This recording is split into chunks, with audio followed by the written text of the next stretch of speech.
time out. You mean to tell me Final Fantasy VII Rebirth did so well? But we saw those posts and articles about did not meet Square's expectations, so... Oh, I see. Nothing ever meets their expectations. Well, that explains a lot. Plus, if we look at that little word, profit, then yeah, Rebirth and 16 were never going to meet their expectations when trying to balance the books, especially against flops like Forspoken, Foam Stars, and, well, other games they've done. Well, at least Square is going to go multi-platform friendly now, right? Yes, but they've got some things that need to change before that really becomes a reality. So that's what I want to talk about here today. We need to go over exactly what they need to do.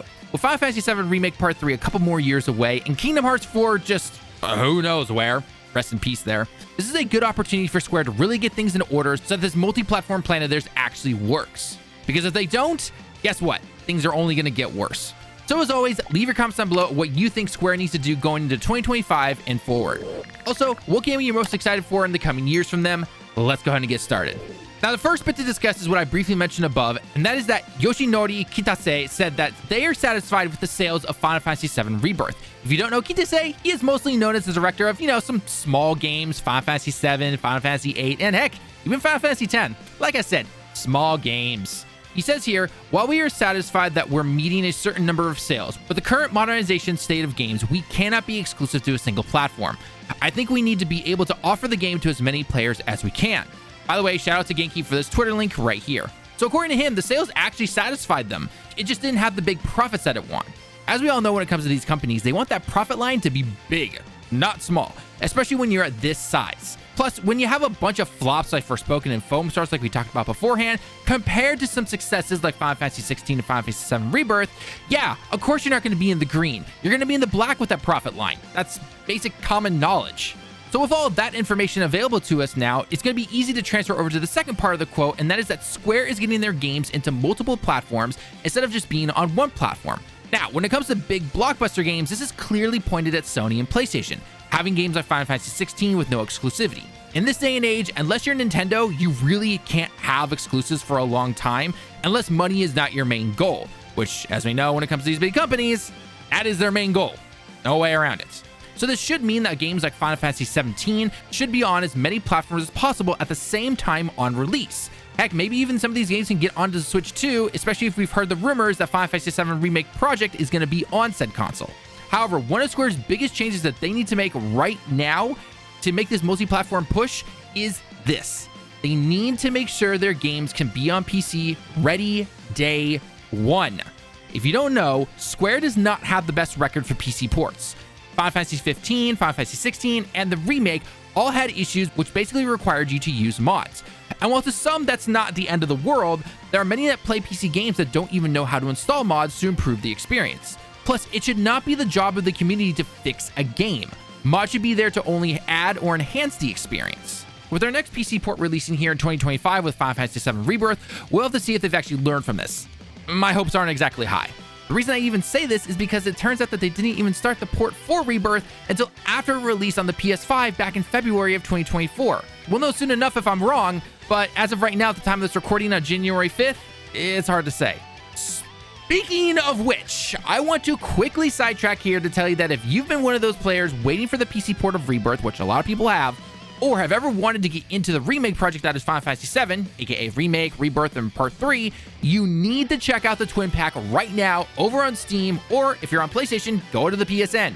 For $50, you can get both Remake and Rebirth. That is an amazing deal. Both games are highly rated, amazing story, gameplay, you name it. It is a great spot to get into the Final Fantasy VII story, especially if you never got to play the original for whatever reason. Square is terrible, and I mean absolutely terrible at marketing their games, and even Final Fantasy VII is no exception. So if you're going to be getting Rebirth on PC, it's 30% off right now if you buy it before the release date of January 23rd.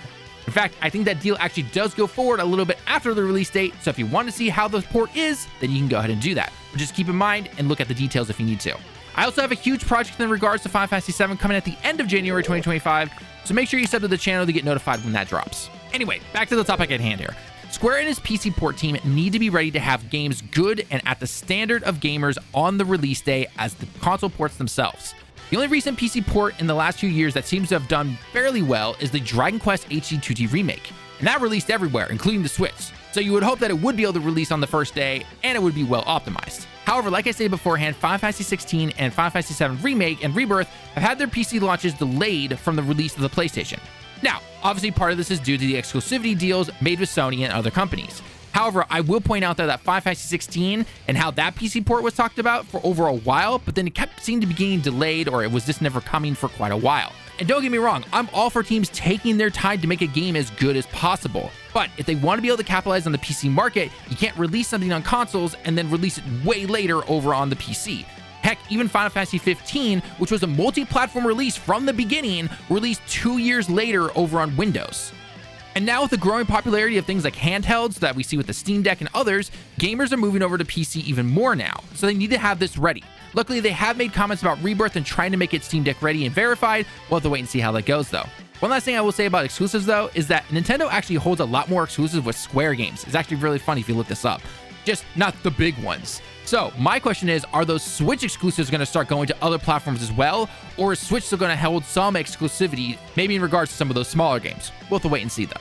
Another note that we saw in the final days of 2024 was from Final Fantasy VII Rebirth director Naoki Hamaguchi, as he says he wants to make the Final Fantasy VII Remake series of games available to more game fans in 2025. This is from an interview with Famitsu, translated by Genki. Again, links to his social media will be linked in the pinned comment. We are currently proceeding with the development of the final title in the Final Fantasy VII Remake series, and the entire development team is doing their best to make it a fitting finale. Next year, we will also continue to take on the challenge so that more game fans can be able to play the Final Fantasy VII Remake series of titles, so please continue to support us. Now, what could he be talking about here, since we already know Rebirth is coming to PC, we already know Remake's on PC, and obviously they're on PlayStation because they're released. Personally, I think this is pointing towards the Switch 2 port, since said console is about to be revealed and probably released later in 2025. And if the rumors of the Switch 2 being around the PS4 Pro in terms of power are true, then it should be able to handle the remake project no problem. Plus, with whatever custom Nvidia chip it has, it should be able to handle Rebirth, even though that was only available on the PS5 at the time of its release.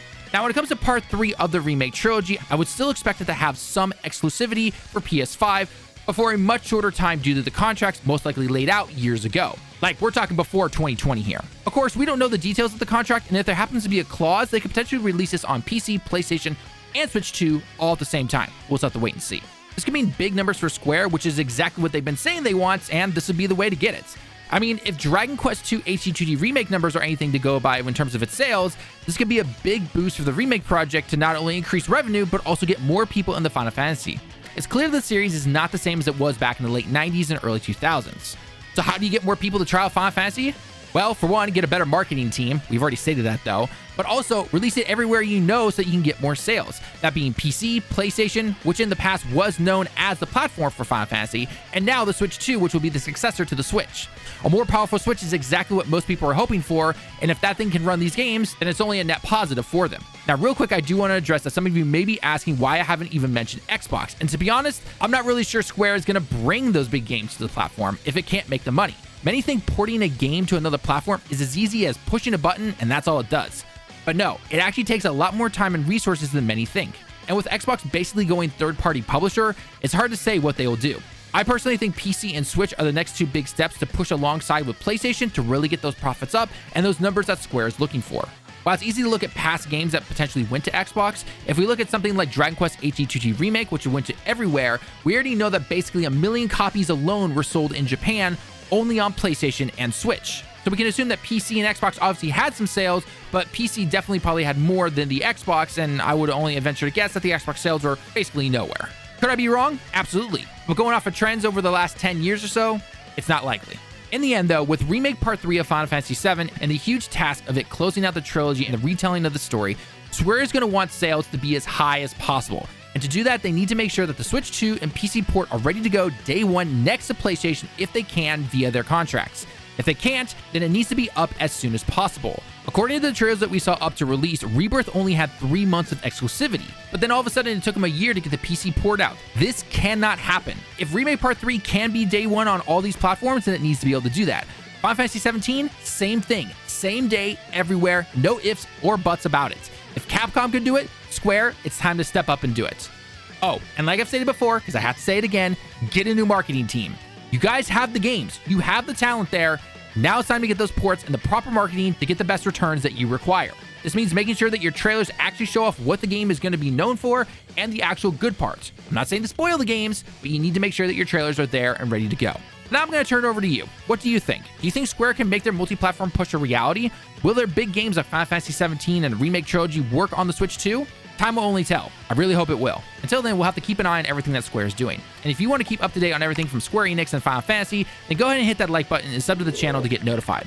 Also, keep an eye out for our big Final Fantasy VII Remake project video, or check it out if it's already past February 2025. It's a bit of a long video, but I'm interested in your opinions, so please leave your comments if you happen to check it out. Until next time, though, I've been Talon with Direct Gaming. Thank you so much for stopping by the channel and watching the video. I hope you have a great day and week, and I hope to see you all in the next one. Take care, everyone. John A.